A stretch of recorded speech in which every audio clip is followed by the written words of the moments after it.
Next third item ఏం చేస్తున్నారు? Honey khoa gajar halwa.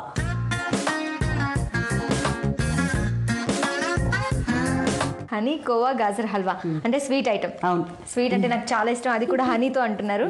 So start చేసేద్దాము. అంతకంటే ముందు దీనికి కావాల్సిన పదార్థాలు చూద్దాం. Gajar, khoa, butter, honey. Okay, చాలా సింపుల్ గా 4. క్యారెట్, బటర్, కోవా, హనీ ఉంటే చాలు. అవును. ఓకే, మరి ఎలా మొదలు పెట్టాలి? హనీ చాలా మంచిదమ్మా ఆరోగ్యానికి. ముఖానికి గ్లో ఇస్తుంది. నీకు బాగా నీరసంగా ఉన్నప్పుడు ఈ తేనె తాగేవరకు ఎంత శక్తి వస్తుందంటే నీరసం కాస్త ఎగిరిపోతుంది. ఓకే, ముఖానికి కూడా బాగా వాడతారు చూడిది, గ్లో వస్తుంది. సో అందంగా ఎప్పుడు అలా ఎవర్ గ్రీన్ యంగ్ గా కనిపించాలంటే నేను ఎప్పుడు ఇదే వాడతాను. వావ్, అదే మీ సీక్రెట్. ఓకే, మీరు ఇంకా యాక్టివ్ గా ఉన్నారంటే అది కారణం, అదే కారణం. సో స్టవ్ వెలిగించినామా? వెలిగించండి. ముందు ఏం చేద్దామంటే ఈ బటర్ నిద్ర వేద్దాం. ఓకే, ఈ బటర్ కరిగిన తర్వాత ఈ క్యారెట్ తురుము వేయాలి. పేర్లో ఉన్న గాజర్ ఇదే కదా, క్యారెట్. ఇప్పుడు క్యారెట్ తురుము వేసుకుందాం. ఇది కొంచెం దగ్గరికి అవ్వాలమ్మా, కొంచెం ఫ్రై అవ్వాలి. అయిపోయిందండి? వేగిపోయింది. ఇప్పుడు కోవా వేసుకుందాం. ఓకే,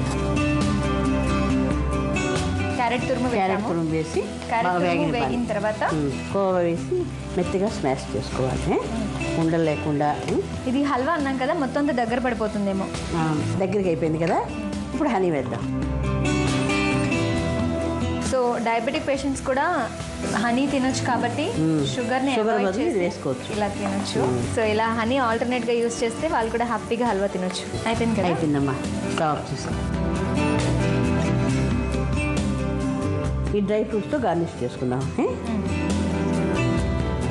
ఎంతో రుచికరమైన గాజర్ హనీ కోవా హల్వా.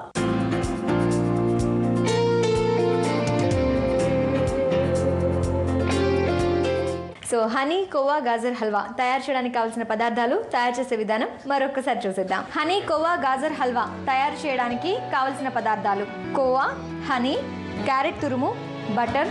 హనీ కోవా గాజర్ హల్వా తయారు చేసే విధానం: ముందుగా స్టవ్ వెలిగించి పాన్ పెట్టి అందులో బటర్ వేసి, బటర్ కరిగిన తర్వాత క్యారెట్ తురుము వేసి బాగా కలుపుకొని, తర్వాత కోవా వేసి బాగా కలపాలి.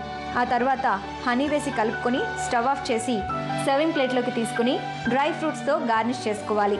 అంతే, నోరూరించే హనీ కోవా గాజర్ హల్వా టేస్ట్ చేయడానికి రెడీ.